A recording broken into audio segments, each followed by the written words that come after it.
May pusong basa, nagpapakumbaba sa iyong presensya. Good morning po sa bawat isa. Good morning din po. Good morning po, Pastor. Magandang umaga po.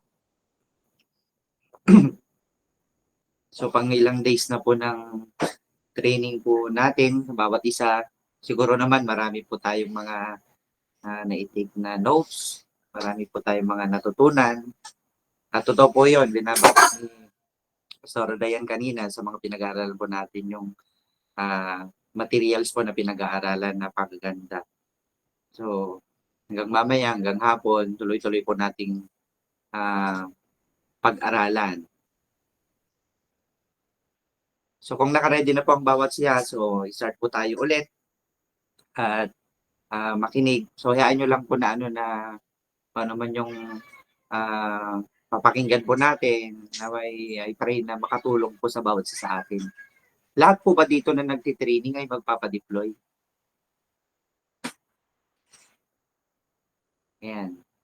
Siguro yung iba, marami po yata yung iba po rito ay although hindi siguro magpapadeploy sa field, I pray na yung mga ibang mga nasa mga local na simbahan maging full-time sa paglilingkod o pag-support. Amen po. Ayun po. So muli po, magandang umaga po sa bawat isa. Marami po tayong mga pag-aaralan po ngayon. Sumula po kila Pastor Marlon, Pastor Larry, hanggang sa ngayon po, ang pag-aaralan po natin. Ngayon po ay January 8, 2026. Pang-ilang training na po tayo. Yan, maraming training na. Ibig sabihin, marami na tayong natutunan. Marami dito, alam na yung mga pinag-aaralan natin, pero mahalaga, maganda, mapakinggan po natin ng paulit-ulit hanggang sa mamaya, magkaroon tayo ng muscle na magagamit natin sa field, hanggang sa ma-build yung mga pananampalataya natin, lubos ang pagtitiwala natin sa Panginoon. Noong nakaraan po, nagkaroon po ng meeting sa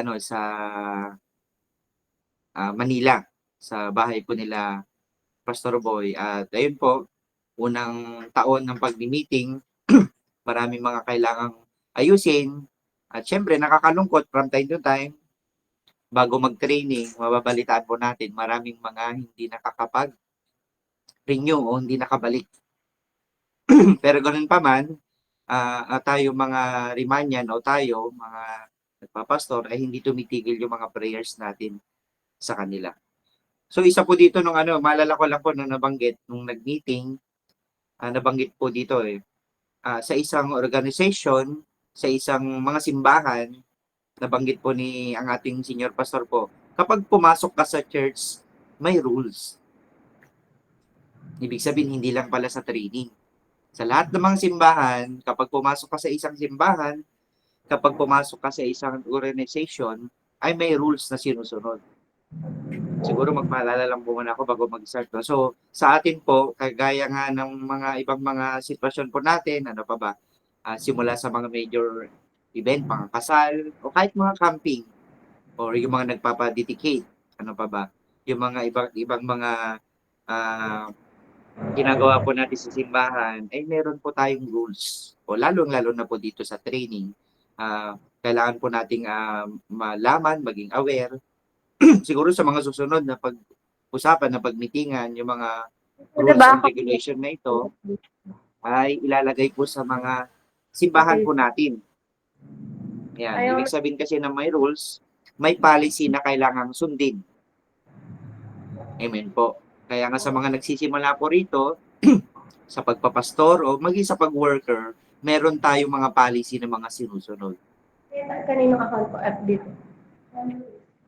At isa pa po rito, syempre, isa sa mga nire-remind po sa bawat sa atin po ay hindi nawawala po itong ethics.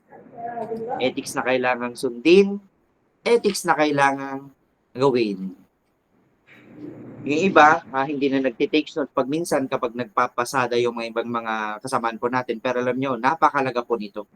Napakalaga ng mga ethics na sinusunod natin sa pagtuturo, halimbawa sa pakikisama sa bahay, sa pag-share ng Word of God. So dito, pag minsan, malaking bagay ito para makapag-win tayo ng mga ah, kaluluwa. So, ang puntos ko po dito, sabi ko nga po, sa mga rules and policies and mga ethics na sinusunod po natin, sa madaling salita, mga kapatid, maaaring yung mga leader po natin ay may encounter natin medyo mabait. May mga mababait po tayong mga leaders. Siyempre, kung may mababait, may mga masusungit. Ayan po. So, ang puntos ko po rito, hindi pwedeng hindi natin maranasan yung pagminsan yung kasungitan ng ating mga leader. Kasungitan, ano pa ba? Hindi maiwasan po rito, ikaw ay mapapagalitan, ikaw ay mapapaalalahanan. So, lahat po tayo, wala pong exempted. Amen po. At may mga time sa paglilingkod po natin, habang nagsisimula ka pa lang, maaring hindi na namalayan ng isang leader mo na masyado ka palang baguhan. May mga time na mapapahiya ka. So kasama po ito sa pinasok po natin, kasama po ito sa paglilingkod. Actually, hindi lang sa church rules, kundi kasama po ito sa buhay paglilingkod. Mga kapatid, sa mga lahat ng mga tinuturo po sa atin, hanggang ngayon naman, maraming nakokorek po sa atin. So isang siguro mapapayo ko lang po, o ano man yung nasa sitwasyon po natin, wag na wag po nating bigyan ng limit kung paano tayo hubugin ng Diyos. So mga nagpapaalala lang po muna po ako, no? So wag po nating hayang malimitahan yung kung paano tayo i-mold ng Diyos. Maaring nalimitahan ka na ng leader mo, gumibap na yung mga leaders po natin, mga pastor po natin, pero wag naman sana na to the point na ayaw mo nang magpa-correct sa Diyos. Amen po. So naniniwala po kasi ako, bakit po ako nag-remind po sa ngayon, ay iba po ang karakter ng nakaranas ng palo. May mga bata po rito, simula nung mga malilit pa lang sila, nakaranas sila ng ng mga palo sa mga magulang. Dito sa church, sino po, siguro magtaas na lang ng kamay yung mga nakaranas ng palo sa kanyang pastor. Ayan, taas po ng kamay. Dapat po lahat nakakaranas po tayo. Palo, ibig sabihin, na-correct, napagsabihan, napalalahanan, namumold. Parang wala pa yatang nagtataas. Sino po ditong nakaranas ng palo? Correction ng ating mga pastor. So, hindi pwedeng hindi. Dapat may experience po natin. Kasi, isa po itong, biblical po itong mga kapatid, na itong mga pastor po na ito, mga propeta, sila po ay nakadesign para evolve po tayo, para lumago po tayo spiritual. So, sabi ko nga, iba ang karakter ng nakaranas ng palo. At kahit ako, kung tatanungin nyo po, kung maulit pa ulit na magkaroon ng time na kasi dati meron pong salaminan, di ba? I mean po, yung iba din nakaranas salaminan. From time to time naman, nakakaranas pa rin kami ng salaminan. Salaminan na nagpapaalala sa atin na kailangan mong ayusin, kailangan mong baguhin, kailangan mong mapagsabihan. Sa akin po, sa mga nakaranas na, kung tatanungin, kung maulit pa, gusto ko maulit pa ulit. Bakit? Mariremind kayo, talagang mababasag yung mga espiritu na makakatulong po sa atin. Amen po. So, yun lang po mga paalala po natin. At nung nakaraan po, sa mga pinag-aaralan po natin, mga samahan po natin, umiikot po tayo dito. Ano ba yung life mission po natin? Ano ba yung mga pagkatawag sa atin ng Lord? Ano ba yung mga dapat po natin ginagawa? Naalala ko po, nung meeting, hindi ko alam kung kailan po ito nag-start, pero nabanggit po itong year. Simula nung year 1988, kung hindi pa ako nagkakamali, nabanggit po ito ng ating senior pastor, ay hanggang 2026, ang napansin ko po dito, habang kinikwento po nila, until now, year 2025, 2026 na ngayon, batch by batch ang pinapadala po ng Panginoong Diyos. Batch by batch. Ibig sabihin, may mga kasama ka na pinadala sa lugar nyo, sa mga lokal na simbahan, pero ilan na lang kayo ang natitira. Ibig sabihin, dadaan po tayo siya sa shaking moments. Meron at merong maiiwan. Maring o ba, yung iba hindi pa nakakaranas, pero asahan po natin, darating at darating yung shaking moments kung sino po yung maiiwan, sino po yung matitira, at syempre, piliin po natin mag-stay para magamit po tayo ng Diyos. So, simula noong 1988, nabanggit po dito, hindi ko alam kung time ng boni o bago mag-boni, ang pagkilos ng Diyos, ang anointing ng Lord dito sa Rema ay hindi nagbabago. Hindi nagbabago. Patuloy pa rin yung flow, yung pagkatawag ng Diyos dito sa Rema. So, ang binabanggit po dito sa atin, pinapaalala po sa atin, kaya from time to time tayo po ay nagtitrating. Kailangan lang po nating i-improve. I-improve. Ang isa po dito, sabi nga ng na-bless ako nung nabanggit dito kasi nga kailan ka huling nakagawa ng himala sa mga simbahan mo, sa mga services, yung anointing na pinagkatiwala sa atin. Pero ito po ang Rema anointing, nabanggit po nung mga meeting po nung nakaraan, merong hindi nawawala yung healing sa loob. Dito, maaring hindi mo ma-experience agad yung ibang mga bagay na manifestation ng gifts of the Holy Spirit. Pero dito sa Rema, talagang matututo kang magpatawad. Magkakaroon ka ng pagkilos na matutunan mong magpatawad sa bawat isa. So, i-heal ka ng loob sa deep inside sa pagkatao mo sa pagiging Kristiyano. At hindi na babago po ito sa simula nung nag-start po ang Rema. At sabi ko nga dito, ang calling natin mga kapatid, lagi po pinapaalala sa atin, kaya nga hindi po natin pwedeng baguhin Iikot at iikot pa rin po tayo, mag-i-stick po tayo sa calling natin sa church planting and makapag-produce ng worker. Kaya nga sa mga pinag-aaralan po natin ngayon, magsisimula po tayong mag-invite, magsisimula tayong ayusin yung sistema natin sa pagdadala ng kaluluwa sa mga simbahan. So, sabi mo sa katabi mo, mayroon po tayong katabi, sabihin mo, huwag mong babaguhin yung calling ng pagkatawag natin. So, life mission. Lagi po nating binabanggit ito sa mga nagtuturo. Life mission, mamuhay tayo para sa ikabubuti ng iba. Sa mga may ministry, sa mga naglilingkod, actually, mahirap mag-share ng love sa mga tao kapag wala ka ng love na nararamdaman. Ang hirap. Ang hirap mag-share pag minsan ng burden, yung pinipilit mo na i-share yung burden, pag ikaw mismo ay wala ng burden sa pag-share o wala ng love sa ginagawa mo sa ministry mo. Pero mga kapatid, bilang mga lingkod ni Kristo, gagawin pa rin natin ang mga pinapagawa ng Diyos. Ito yung life mission po natin. Amen po. So, sa atin, sa mga gagawin natin, may mga binanggit na po sa ating mga pastor po natin kung paano natin invite, hindi lang basta in-invite, hindi lang basta in-entertain, kundi dapat inaalagaan po natin. At sa paglilingkod po natin, from time to time, kailangan po nating i-check sa bawat isa po sa atin, you cannot give what you do not have. Ibig sabihin, make sure na yung mga hindi pwedeng magmi-ministry po tayo or mag-aalaga tayo ng kaluluwa or magdi-disciple tayo na anong ipapasa po natin? Anong maibibigay po natin? So, napakahalaga sa bawat sa po sa atin ay maging ready po tayo, naka-ready po sa atin. Naka-ready po tayo sa pag-aalaga ng mga kaluluwa, i-ready po natin yung mga bagay na ipapasa po natin sa iba. Ang discipleship, ministry, anointing na kailangan nating ipasa. So supposed to be, dapat meron po tayong ibibigay. Makipagbukasan po tayo dito sa Romans chapter 15, verse 1 to 3.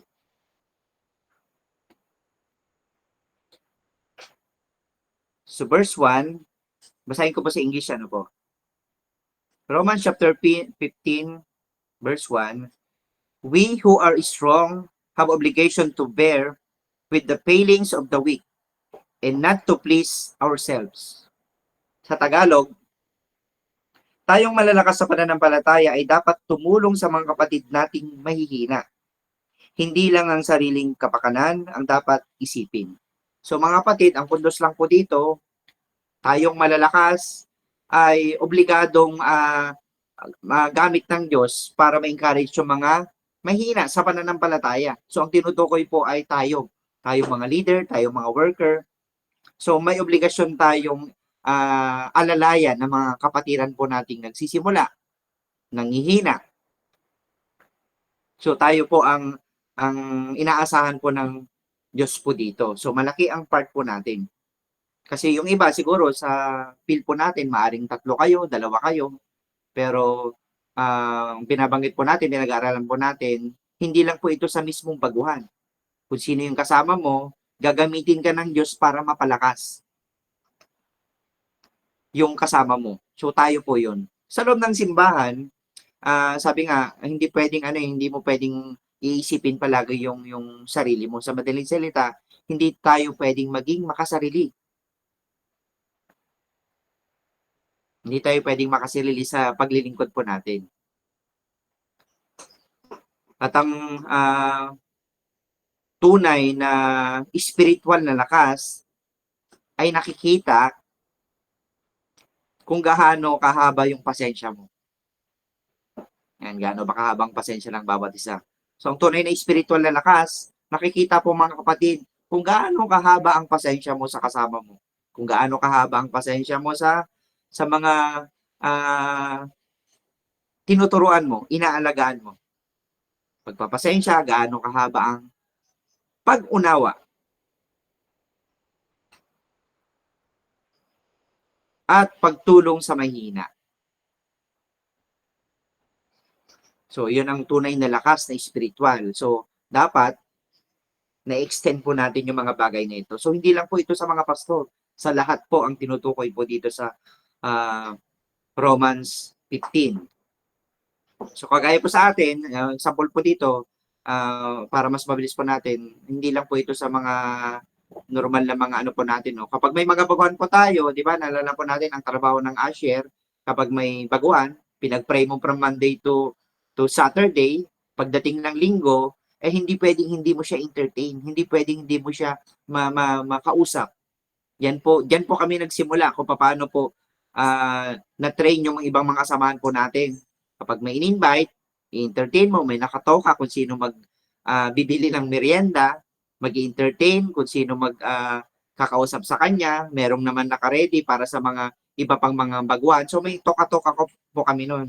Dati, may binabanggit po sila na na assigned person or STO kung tawagin po nila. Pero ngayon po, nasanay po tayo, yung ibig sabihin ng usher, tayo po ang ginagamit ng Diyos sa mga nag-a-attend. So, mga kapatid, hindi lang po ito para sa mga baguhan. Para rin po ito sa mga lahat na mga uma-attend ng simbahan. So, kailangan po nating entertain. Amen po. So, hanggang kailan kaya kahaba yung pasensya mo sa kasama mo? Lalo na pag dadalawa lang kayo. Amen po. So, naalala ko lang po, no, nabanggit po natin, maraming hindi nag-renew, maraming mga hindi nagpatuloy. Naalala ko po, so meron po tayong kasamaan na hindi attend.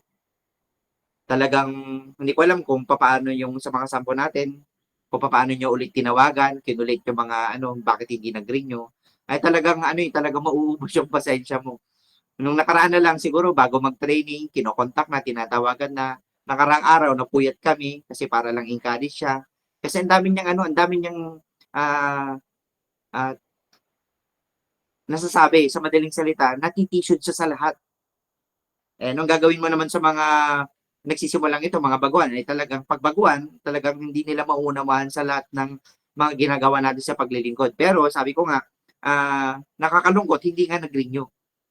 So, ang hirap i-encourage, ang hirap, ang hirap niyang paalalahanan kasi lahat ng sasabihin mo, meron siyang rebat. Meron siyang sasabihin. Imagine nyo po ang tanong sa kanya, ganito naman po, hindi naman po kami, wala namang naibibigay sa amin. Wala namang naibibigay sa amin na pera kapag nagpa-fundraising. So, kailangan ba magpabayad ka sa kapag tumutulong ka sa gawain? Wala namang po napupunta sa amin. Magtatrabaho na lang po ako, hindi na po ako mag-worker. Every time may sasabihin ka, hindi na po ako magpapadiplo, hindi na po ako mag-worker. Ganun. Walang pera sa paglilingkod. Ayan ang paulit-ulit. Parang dediretsuhin ka niya sa mga tanong na kailangan mong sagutin na practical na sagot. Ang sinasabi niya, alam mo ba na kaya kang pagpalain ng Diyos kapag nagtatanim? Hindi po. Yun na nga po, isang taon na nga akong naglilingkod pero wala pa rin. Nagtatrabaho po ako, hindi po ako maglilingkod. Hindi na po ako magre-renew. Hindi na po ako mag-worker. Alam mo ba, sasabihin na naman namin, encourage mo na naman, diba? Pagtsatsagan mo na. Alam mo ba na kung magiging matapat lang tayo sa paglilingkod, ganyan-ganyan. So totoo lang po, kaya ko lang pong yung 10,000, kaya ko lang pong gawa ng paraan yan. Kaya mong gawa ng paraan ngayon? Opo, kaya kong gawa ng paraan. 10,000, kaya kong gawa ng paraan. Bukas, kaya may bigay siya. No, kaya kong gawa ng paraan. Binalik namin yung salita niya. Kasi nga, parang nakikipag-reason out siya na walang pera sa paglilingkod. Kailangan ko ng pera para mabuhay yung pamilya ko. Ang sagot namin, kung wala palang problema sa iyo ang 10,000, bakit ka nagkakaroon ng problema pagdating sa financial sa paglilingkod kung kaya mo palang i-provide? Ito, mahimik siya. Hanggang sa mamaya, syempre, encourage mo pa rin, ipag-pray mo, i-rebuke mo. So, sa madaling salita, ang pinubundos ko po rito ay may obligasyon ka sa kasama mo. Kahit pag-aano kahirap encourage, kahirap kausap. So dito po sa training, minsan nagkakaroon po tayo ng interest kapag mag-worker. Yung sa mga bagon natin, mag-worker ka pag minsan, ikaw pa ang gagawa ng paraan para sunduin siya, dito ka na lang matulog. Sige, ako nang bahala sa gamit mo. Pero may mga time, mababalitaan po natin kapag hindi siya nag-renew o hindi naman siya magpapadeploy. Pag minsan sa pakaramdam po natin, aminin po natin. Pag minsan, wala tayong kagana-ganang i-entertain siya. Lalo na pag umatin ng training, tapos nabalitaan mo, hindi naman pala magre-renew. Parang wala kang kagana-gana na entertain siya para encourage siya. Pero mga kapatid, sabi ko nga po sa pinag-aaralan po natin, may obligasyon tayo sa mga kapatiran po natin. Sabihin mo nga sa katabi mo, sabihin po natin sa mga katabi po natin, mabait ka lang kasi may kailangan ka. Mabait ka lang sa akin, sabihin po natin, mabait ka lang sa akin kasi mag-worker ako. So again, sabi ko nga po, may obligasyon po tayo sa mga kapatiran po natin. Amen po. So, usad po tayo dito sa verse 2. Verse 2, let each of us please his neighbor for his good, to build him up. Sa Tagalog, maganda babasa po natin, kundi ang kapakanan din ng iba para mapalakas naman ang pananampalataya nila.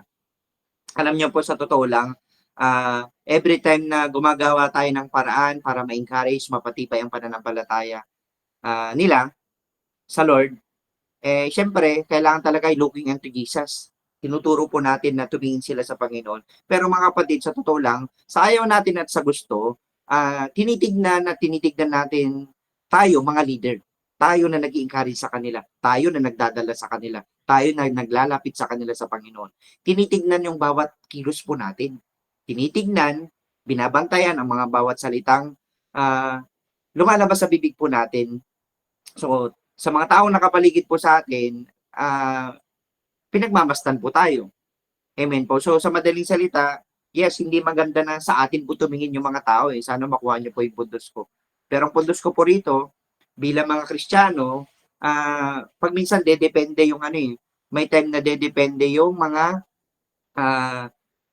in-encourage po natin kung paano ba sila mapatibay. So, gagamitin tayo ng Diyos sa ating mga kasamahan. Amen po. So, nakadepende sila sa mga ginagawa po natin kung anong makakapagpatatag sa kanila. Amen po. So, mga kapatid, lalo na sa mga leader po natin, so paano ba tayo mag-react? Paano ba tayo kumilos? Paano ba tayo mag-encourage? Sila ba ay nai-encourage o sila ba ay nadi-discourage? Sila ba ay natatakot kapag dumarating ka na? So, mahalaga po ito. Tuturuan po natin, gagawa po tayo ng paraan.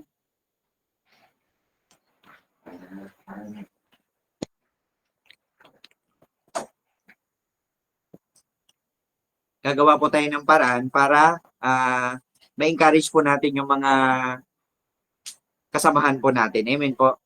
So, ulitin ko, mahalaga po yung sa atin.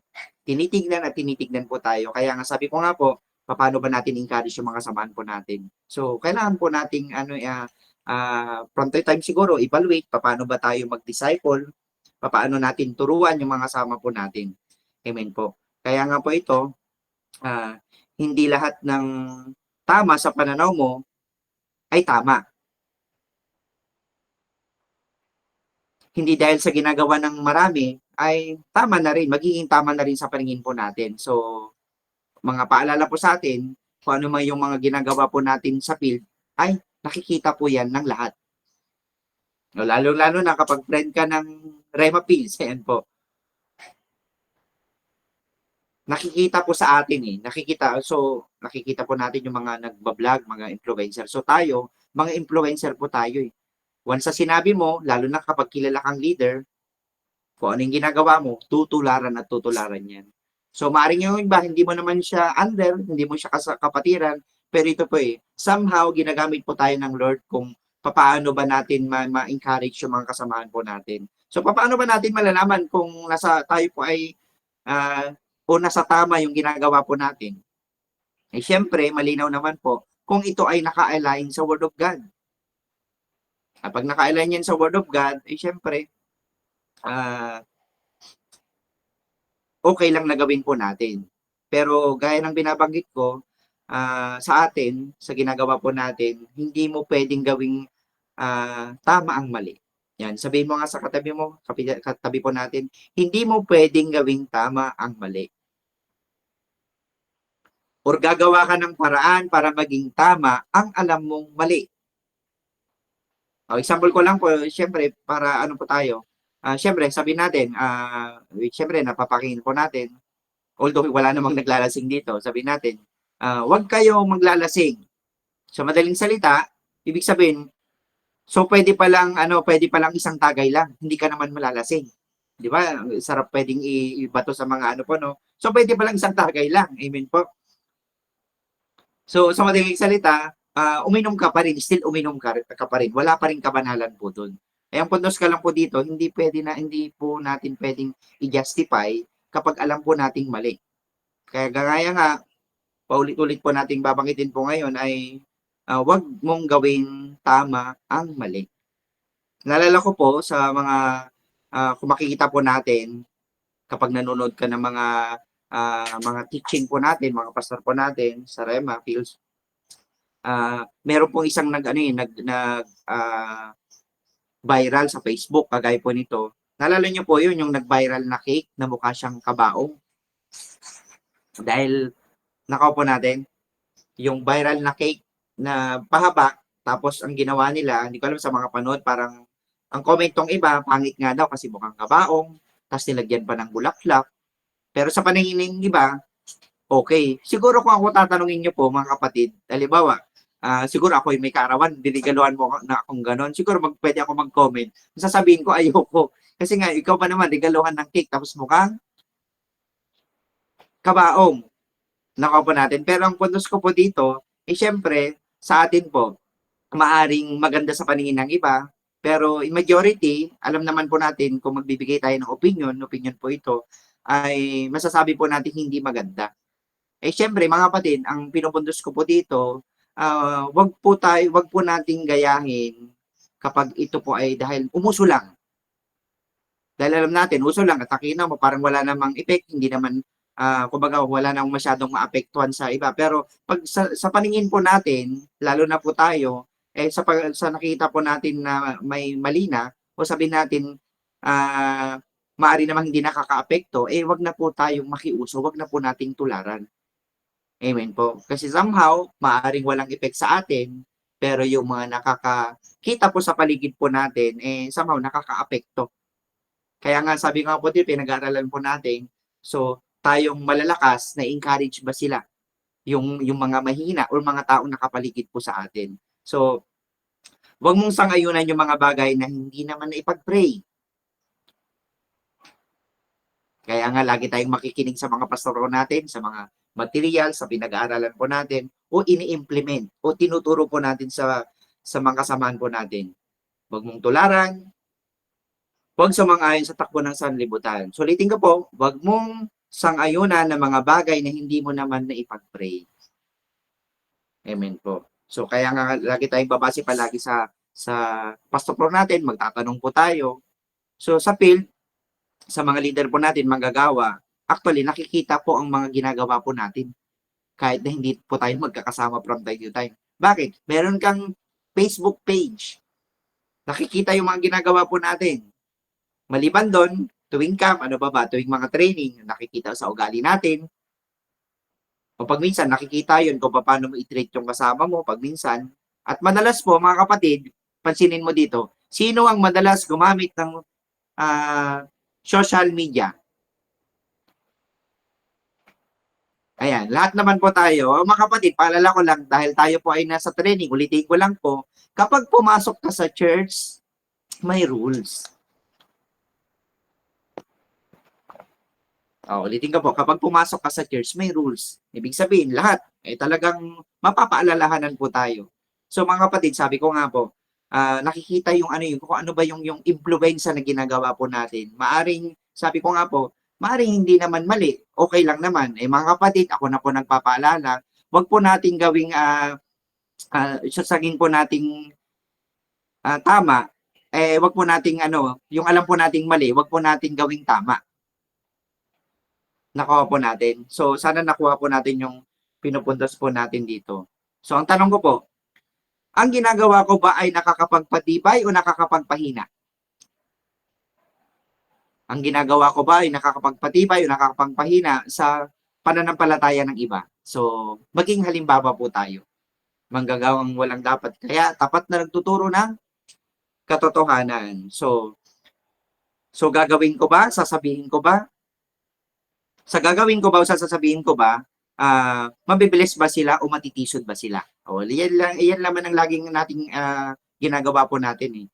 Kaya sa pagkilos po natin, sa pananamit po natin, the way ng paano po tayo magsalita, paano po tayo na mag-courage, especially, sabi ko nga po, sa social media, nakikita po yung mismong character po natin kung paano po tayo mag-impluensya. Maring hindi ka nag-encourage, pero kapag nakikita nila kung ano yung ginagawa po natin, pwede silang manghina, pwede silang ma-encourage, pwede silang ma-discourage. So kagaya ng tanong ko po kanina,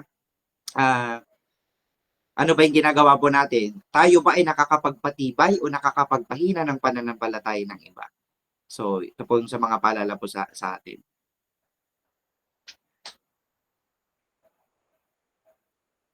So, last na lang po. So, minsan, kaya dahilan na lang pag nagpapatuloy yung mga kasamaan po natin, dahil sa tinitignan po tayo na nag-disciple sa kanila. Kaya nga mahalaga nga po sa bawat sa atin, dapat, supposed to be, makita po sa atin si Kristo. Makita sa buhay po natin si Kristo. Amen po. So, usad po tayo sa verse 3. Sa verse 3, ayan. For Christ did not please himself, but it is written, the reproach of those who reproach you fell on me. Sa Tagalog, mga kapatid, sapagkat maging si Kristo man ay hindi naghangad ng sariling kasiyahan. Subalit, nagpaubaya tulad ng nasusulat.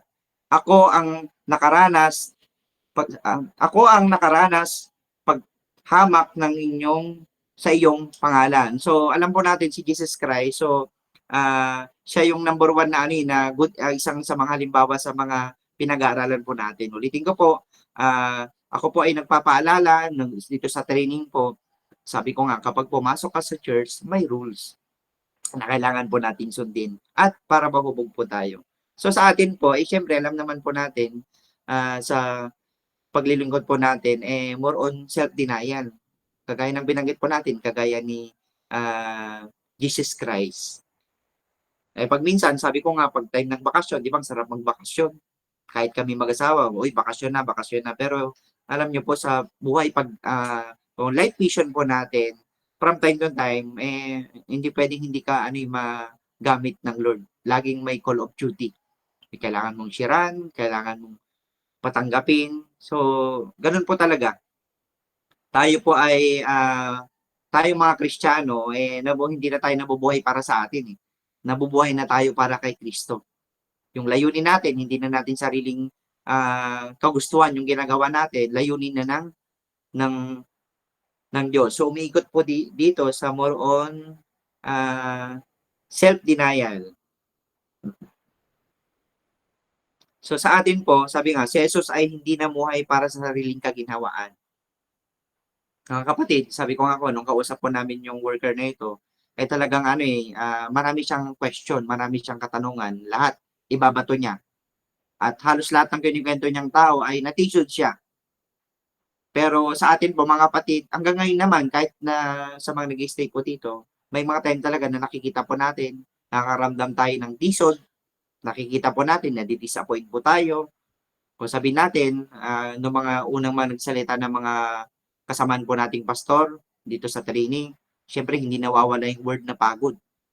Nararanasan po natin yung pagod na yan. Pero kaya nga po from time to time, yung mga pastor po natin, walang sawang nagpapaalala po sa atin. Ang Lord, walang sawang nagre-remind po sa atin na hindi na babaliwala lahat ng mga ginagawa po natin. So, sabi ko nga po kanina, si Jesus Christ, hindi siya namuhay sa para sariling kaginhawaan. So, from time to time, lagi nating tatandaan sa ginagawa po natin, kung hindi mo man naranasan o hindi mo man nasulit ang bakasyon mo, hindi mo man nasulit kumbaga, hindi mo na-enjoy yung sa field, mga kapatid, alalahanin po natin, tayo po ay nasa mission. Tayo po ay mga lingkod ng Diyos. Supposed to be, hindi natin isip-isip yung mga bagay na para sa atin. Kaya nga, pag minsan, pag nagpupunta kami ng mga reunion, pag nagpupunta kami ng mga nakakausap ko yung mga pinsan ko or wala kaming masyadong fellowship.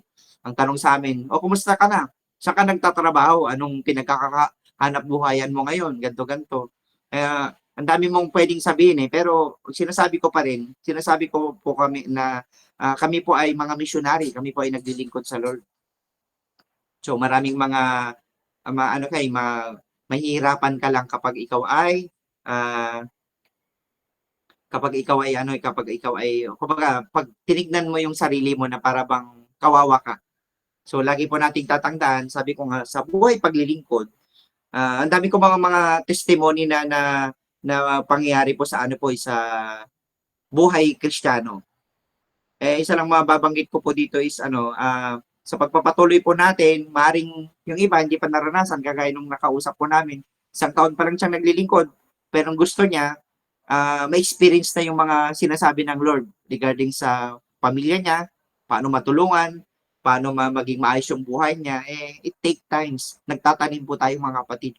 Kagaya ng pinag-aaralan po nating materials, gaano po tayo katyaga na nagdidilig. Yung tinatanim po natin, pinupunla po nating Word of God sa pamilya natin, sa ministry po natin. Yan. So, tinitignan ng Diyos yung pagtsatsaga at pagtsatsaga. Maaring madi-discourage ka, ilan lang kayo sa simbahan, pero sabi nga po na napag-aaralan po natin, so diligently, sabi niya po doon, yung maging consistent ka, kung maging consistent ka pa rin sa ginagawa mo, maging matapat ka sa ginagawa mo, sabi po dito, nagagawa mo pa rin yung kalooban ng Diyos. Kung nagagawa po natin ng tama, kung nagagawa po natin ng maayos, yung paglilingkod po natin, maaring hindi pa tayo na-timingan, na umusbong o dumami yung mga miyembro. Pero mga kapatid, gawin lang po natin yung best po natin. So, yun na nga, nalungkot kami yung may mga, nakakalungkot naman kapag hindi nagpapatuloy yung kapatiran po natin. So, siyempre, parang nung dumating nga, praise God, pumunta pa rin dito sa training.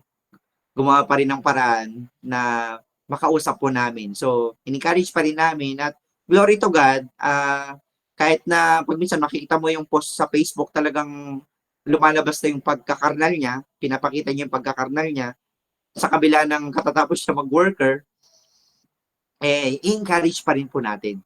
So, obligasyon po natin na kausapin. So, pinagtiyagaan po namin mga kapatid at glory to God, hindi niya tinuldukan yung paglilingkod niya. Hindi niya pineryudan. Sabi namin, from time to time, kako na once na kinausap ka ng Diyos, once na tinawag ka ulit ng Diyos, anytime, i-contact mo kami. Opo, sabi niya. Maglilingkod pa rin po ako. Nakapasok na po kasi ako sa trabaho. So, nag-apply na agad ng trabaho. So, hindi mo rin masisi kasi nga, imagine nyo po, 15 years old pa lang. Imagine nyo po, 15 years old pa lang. Siya na po ang bumubuhay sa kanyang pamilya. Nagpapaaral, nagpapakain, nagbabayad ng renta. Kaya pagdating ng 16, 17 years old, na-encourage mag-worker, ay talagang, hindi talaga mawala sa isip niya yung kanyang pamilya. Amen po. So, ulitin ko mga kapatid, sa pinag-aaralan po natin. So, life mission, lagi po nating tatandaan. Tayo po ay nasa mission. Ano man ang pinagdadaanan po natin, huwag tayo mawalan ng pag-asa. Siguro kung sa pressure, try nyo pong makipagkwentuhan pag minsan sa amin sa pressure, halimbawa, regarding sa mga expenses, talagang may dahilan ka para, may dahilan ka para umiksit. May dahilan ka para magpahinga muna, magkaroon ng break. Paalam ka muna kay Pastor Roy, Pastor Boy, kailangan ko muna ng i-rest. Kasi nga hindi na kaya ng isipan ko, hindi na kaya ng katawan ko. Kung paano gawin, paraan, yung dinaranas po natin sa paglilingkod. Pero sabi ko nga po, kailangan po natin ng lakas. Kailangan po natin ng na manumbalik yung lakas po natin despite na pinanghinaan po tayo. Naalala ko po habang nag-aano po kami na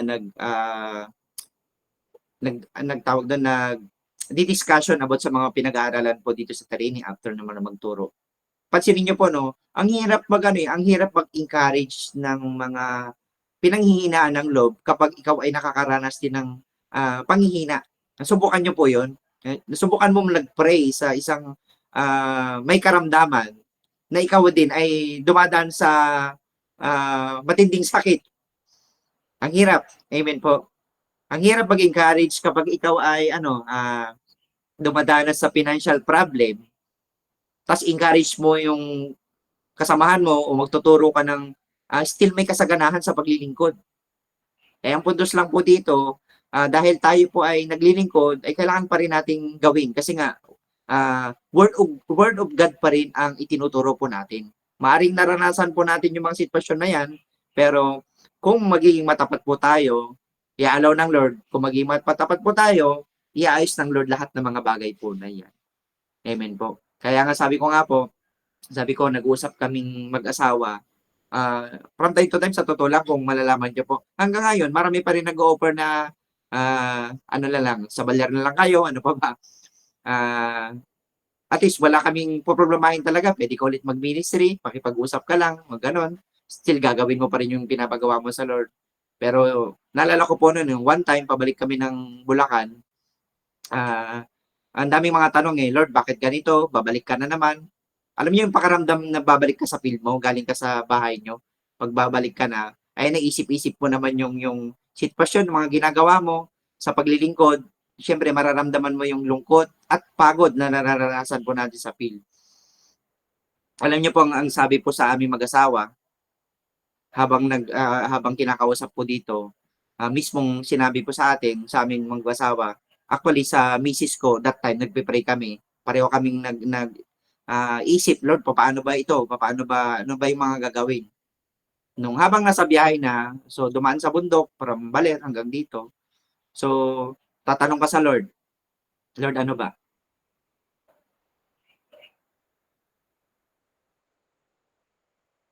Papatulan ko na ba yung pakaramdam na ito? Kasi pwede namang iayos, pwede namang pakiusapan, pero yung nagsalita po ang Diyos sa amin, message po sa amin. Sabi niya po doon, anak, welcome home. Ibig sabihin, kung saan ka tinatawag ng Lord, doon ka maging doon mo gawin yung best mo. Kung saan ka tinawag ng Lord, maaaring naranasan mo yan, pero alam mong tinawag ka ng Lord sa ano niyan, gawin po natin yung best na pinapagawa ng Lord sa atin. So, ganun pa rin, mararanasan po namin, pero alam niyo po, ang daming mga kabutihan na ginagawa ang Diyos. Paano niya i-provide, paano niya nagawa ng paraan yung mga bagay na kung sarili lang po naming kakayahan. Alam niyo, one time sino po dito may mga nagbabakasyon, yung parang ma-enjoy man lang yung bakasyon nila. Lahat naman po tayo, siguro makwento ko lang po, no? Sabi ko nga po, naka-ready kami magbakasyon, punta kami ng Pangasinan, punta kami ng Baler. So, kung condition ka ng motor, sino mahilig magmotor po dito? Magmotor. Ayan. Siyempre magmotor, ito na naman, nag-usap na naman kami. Nakakapagod magmotor, pero ito, habang nag-usap kami, habang nagre-ready kami ng gamit, paparating na yung araw para mag-vacation, alam niyo po, nag-usap kami, hindi pa pwedeng magsasakyan naman tayo, nakakapagod yung mag-commute. Pupunta ka sa outreach, ano pa ba? Pupunta ka sa magdadalaw ka sa mga tao, hindi pa pwedeng nakasasakyan ka naman. Ano yung parang simpleng desire mo lang na, Lord, gusto ko naman namin magbakasyon or kahit papaano, ma-relax naman kami sa ginagawa po namin or pag-uwi namin sa mga bakasyon. Although may mission ka pa rin doon. Alam niyo po, nagpipray ka ng ganyan. Alam niyo, yung ginawa ko po, nagpunta ako sa isang rent a car. So, madaling salita, hindi ko alam kung paano ko i-approve nito. Tatanungin kung marunong ka ba mag-drive. Sa lakasan na ng loob. So, madaling salita, di nagtanong-tanong ng ganyan. Alam nyo, praise God na approve. Tapos ito na, nagtry kami isang araw, okay, pwedeng gamitin. Ito na, gusto mo magbakasyon ng ilang araw, pero ito po, yung pera mo, nagamit mo na sa ministry. So, wala ka nang naiwan. O nagpipray ka ngayon. So, siguro, kaya ng isang araw, 2 araw, pagod din, papunta, tapos babalik. Masabi mo lang na nag-drive ka. Masasabi mo lang na relax ka. Hindi ka din ma-relax mo doon. Alam niyo, nagpipray po kami. Hindi, pray tayo sa Lord. Naway may magamit tayong, nakasasakyan tayo sa bakasyon. Kahit pa paano, ma-relax naman po tayo. Alam niyo, habang nagpipray po kami, wala talaga, sa 8 talaga. Kasi nga, kapag nasa ministry ka, at sa dami ng mga expenses, mga rents, imagine nyo po, 30 to 40,000 ang pinoproblema po namin monthly dito sa Bulacan. Hindi ko alam kung paano, pero provide. Ito na nga, nasa id lahat. Nagpe-pray po kami na, Lord, paano yan? Gusto naming magbakasyon. Alam niyo po, sa pa-clean ko po yung kwento, maya-maya may tumawag sa amin. So, kailan kayo uwi? Ganyan-ganyan. Alam niyo po, nagpadala ng pera para pang rent po namin sa sasakyan. Siguro, nasa 6 to 7 days po kami. Ang puntos ko po lang po dito, paano yun? May nagpadala, paano yung panggas mo, paano yung ganyan, alam niyo po, may nagpadala ng 10,000. Tapos after po noon, wala kang panggas, ganyan po tayo mga rimanyan Kung gusto mong, maglambing sa Lord, from time to time, huwag ka lang tumigil sa confession. Lord, lingkod mo ako. Gusto ko namang ma-experience yung, kahit paano, ma-enjoy mo naman yung pupuntahan mo, makapag-visit ka. Pero niyo po, ultimo panggas, pangmerienda, wala po kaming ginastos. Ni piso, wala po kaming ginastos sa personal po namin. Kasi nga, wala naman po kaming hawak. Wala naman kaming parang sahod para para i-budget mo. So, glory to God po, sa maliliit na bagay na ito, kayang i-provide ng Lord. Maging matapat lang po tayo. So, marami po ang gustong i-share, hindi lang po yun, na napakarami. Sa pamilya po namin, sa kabutihan ng Lord, pagpatuloy po natin yung paglilingkod po natin. Huwag po tayong magsasawa. Amen po. So, sa pagko-close po natin, ito na po, close po tayo. So, life mission. Hindi ka nabubuhay para sa sarili mo. Yun ang role ng paglilingkod. Ulitin ko po, sa closing na po tayo. So, pag sinabing life mission, hindi ka na nabubuhay para sa sarili mo. Yun ang role ng paglilingkod sa Diyos.